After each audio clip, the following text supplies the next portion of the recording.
Mimi ni Ivan G na hii ni EM Online TV. Bado tupo katika hili jiji ambalo linatarajiwa kuwa moja ya jiji la kifahari, na leo hii tumeweza kukutana na mtu mmoja mwingine wa nyumbani ambaye ni mtu muhimu sana katika historia ya maisha yangu. Kipindi hicho naanza mradi wangu wa kwanza kabisa wa Young Dealers. Huyu ndo aliyeweza kunipokea na kunipeleka kwa viongozi wakubwa ambao walioweza kunisaidia mimi nikaweza kusaidika na kupata nafasi ya kwenda kupata hata ufadhili wa masomo nje ya nchi, na mwisho wa siku kuja na miradi hii mingine ambayo inaendelea. Bwana kaka Frank, karibu sana katika EM Online TV, na hisi imekuwa ni muda mrefu sana. Muda mrefu sana. Nashukuru sana. Kwanza bwana Frank, tungependa tufahamu, nimekukuta hapa katika chuo cha mipango. Juzi nilikuwa katika chuo cha CBE nikakutana na dada Greta ambaye dada tuliotakiwa tuende naye Uganda. Leo hii nimekukuta katika chuo cha mipango. Labda tueleze tu kwamba historia yako kwa ufupi, asijue Frank ni nani na kwa nini uko hapa mipango. Nashukuru sana.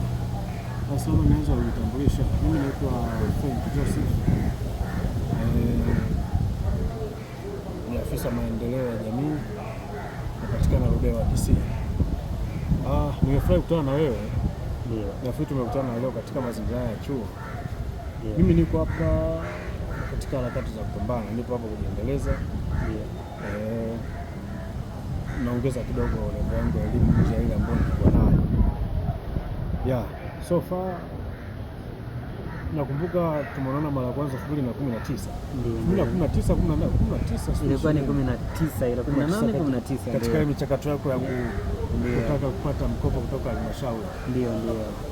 Kwa tulifahamiana pale, na nashukuru umekuwa ni miongoni mwa vijana ambao baada ya kuwezeshwa na halmashauri niliweza kuwekeza kwenye mradi wenu wa EM Online TV ambao ndo matunda yake naona sasa hivi hapa. Kwa nawapongeza kuwa mchukua mkopo mkaenda kufanya kitu ambacho ni tangible. So far. Nashukuru sana. Mimi labda niulize tu swala moja. Kwanza nipende kukupongeza pia, sababu mimi kwenye kukopa nakumbuka nilipofika tu ofisini kwako nilipokuambia kwamba nataka nikope, lakini ukaniuliza una idea gani, ukaniambia kwamba nilipokuelezea idea yangu nakumbuka ukanichukua ukanipeleka kwenye ofisi ya mkurugenzi ndugu Deogratias Sunday, lakini kulikuwa ukanipeleka kwenye ofisi ya mkuu wa wilaya ambaye alikuwa ni Sele, lakini na kwa dasi sehemu hizo zote tatu. Labda nikuulize swali, kwa nini ulivyoisikia idea ya EM Online TV ukaamua nipeleke kwenye hizo ofisi zote kubwa tatu? Kwanza nikushukuru sana. Unajua kwa upande wa Ludewa kwa kipindi kile wakati unakuja na hili wazo, hatukuwa na chombo chochote ambacho labda pengine kilikuwepo, labda nilikuwa sijui, lakini mpaka wakati leo unafika hatukuwa tuna chombo chochote kile ambacho kingeweza kutuwezesha sisi kama Ludewa kuwa na chombo ambacho kinaweza kutusaidia kuitangaza Ludewa na kuzingatia Ludewa ni miongoni mwa wilaya ambazo za kihistoria. Tuna vitu vingi sana kule vya kitalii ambavyo vipo, tunahitaji kuvitangaza, kuvuta watalii. Tuna fukwe za Ziwa Nyasa kule, na kwa ufupi makaa ya mawe. Tuna vitu vingi sana ambavyo tulikuwa tunahitaji kuvitangaza. Kwa sasa nilipoona mmekuja na ile wazo, nikaona pia inaweza ikawa ni moja ya sehemu ambayo inaweza kutusaidia kama wilaya kuweza kuitangaza. Ndio maana tulifika kwenye uongozi wa mkurugenzi. Tukaanza kwa mkurugenzi, tukaenda kwa mkuu wa wilaya, na wote walikupokea vizuri sana, wali appreciate wazo lako. Kwa hiyo kuanzia pale tunaona umefanya mambo mengi sana. Mimi nimekuwa nikifuatilia sana zile links ambazo unakuwa unazituma kwenye magrupu ya WhatsApp. Nimekuwa nikiona ambavyo unakutana na vijana wa Ludewa wa maeneo nje ya pale mjini, wa vijana wa pembezoni, unauliza maswali, unawafanyia interview, vitu vingi sana. Kupitia pale niliona matokeo ya hiki chombo ambacho tumeanzisha.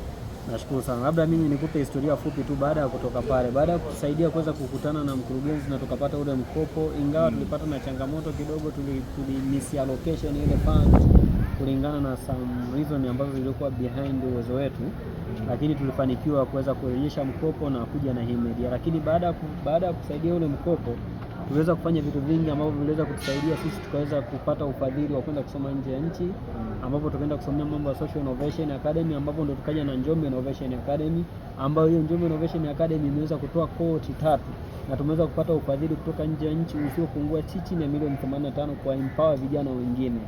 Na mpaka sasa hivi ninavyoongea kuna project nyingine ambayo inaitwa World University of Universities Ni project ambayo imezaliwa, ambayo imejikita kuempower kama nyinyi mlivyo ni empower mimi, na mimi nataka niwashike mkono vijana wengine ili waweze kwenda mbele zaidi na kufika mbali zaidi kupitia nini? Kupitia hii miradi iliyoko ya kijamii. Lakini pia tuna project nyingine ambayo imeweza kuzaliwa ambayo inaitwa Worldwide University, ambayo tunataka tujaribu kurekebisha, tunataka tujaribu kutengeneza application ambayo itasaidia vijana kugain income, lakini pia kushowcase watu wanavyofanya. Tumeona kama kuna hizo application nyingine za Facebook, Instagram ambazo mara nyingi zinapeleka benefit nje ya nchi huko ambako wanazozitumia, lakini tunataka tuwe na application ya Kiafrika ambayo itadevelopiwa na vyuo vya hapa na wataalamu kutoka hapa ndani. Sasa hiyo ni miradi mkubwa. Labda pengine cha mwisho kabisa nataka tuzungumzie kwenye huu mradi wetu mmoja wa World University of Universities. Huu mradi wa World University of Universities umejikita katika kuamua vijana kwanza kuwa change mindset, wawe na entrepreneur mindset, yani ile mindset ya kuwa kijana ambaye anaweza anafikiria kufocus kwenye positive change rather than kufikiria kugain income. Tunataka vijana waje na project za kimikakati ambazo sio zinawasaidia kuingiza tu income, lakini na kuleta positive change. Sisi kama World University of University tumeshakuwa tuna vijana zaidi ya 6 ambao wako well trained. Labda kama wewe ukiwa kama afisa maendeleo ya jamii, labda kwa saizi uko masomoni, ukirudi kule labda maybe unaweza kutuhakikishia nini au kutusaidiaje ili sisi tuweze kusaidiana na nyinyi watu wa serikali kuhakikisha tunawasaidia vijana na change mindset na wanakuja na miradi ya kimikakati. Nashukuru sana. Kwanza nikupongeze sana kwa umeenda extra zaidi ya lile wazo ambalo ulikuwa nalo la EM Online, mpaka umefikia hatua kuanzisha hicho kitu ambacho naita University of Universities. Ni idea nzuri. Kama ambavyo nimetangulia kusema, kwa sasa niko masomoni. Pamoja na kwamba niko masomoni, bado nina mchango wa kuweza kuchangia kwenye kile ambacho ninyi mnakifanya. Sasa mchango wangu unaweza usiwe financial, lakini unaweza kuwa mchango wa kimawazo. Na mimi nikiwa kama sehemu au kwa kama moja ya watu ambao wako kwenye upande wa serikali, bado tuna mchango mkubwa sana kwa mimi. Kwanza ni kuweza kuwaunganisha kama ambavyo tulifanya wakati ule, kuweza kuwaunganisha na fursa ya kuwawezesha kupitia ile 10%. Bado hivyo hivyo, sababu kupitia ofisi zetu tuna wadau ambao tunao wengine huwa wanakuja, na mfano ile fursa ambayo ulipata ambao tulikuunganisha wewe kwenda Kenya, kwenda Uganda. Kwa hiyo bado tuna platform nzuri ambayo tunaweza tukawasaidia kupitia nafasi zetu ambazo tunazo, na hususan kupitia ofisi ya mkurugenzi mtendaji kwa Eladewa. Asante sana. Mimi ni Ivan G na hii ni EM Online TV. Nipende kushukuru sana. Huyu brother naweza nikasema ndo katika brother waliokuwa nuru ya maisha yangu mimi kufika mbali ni huyu. Sababu huyu aliniona na wazo zuri akanipeleka kwenye uongozi kwa mkurugenzi ndugu Sunday pamoja na viongozi wengine wa wilaya Eladewa. Wakati huo nikafanya vikubwa zaidi, kwa maana nikaonekana nikaenda nje ya nchi. Na mpaka leo hii tunaweza kukutana mahali hapa ambako ni kwenye jiji la kifahari, kila mtu amekuja kwa shughuli zake na tunajuana. Kwa hivyo mimi nisema na kushukuru sana brother, Mungu akubariki sana. Shukrani sana. As EM Online TV, we can say that as youth we must think about utilize this capital of human, this capital which is known as human capital, on creating the good relationship with people.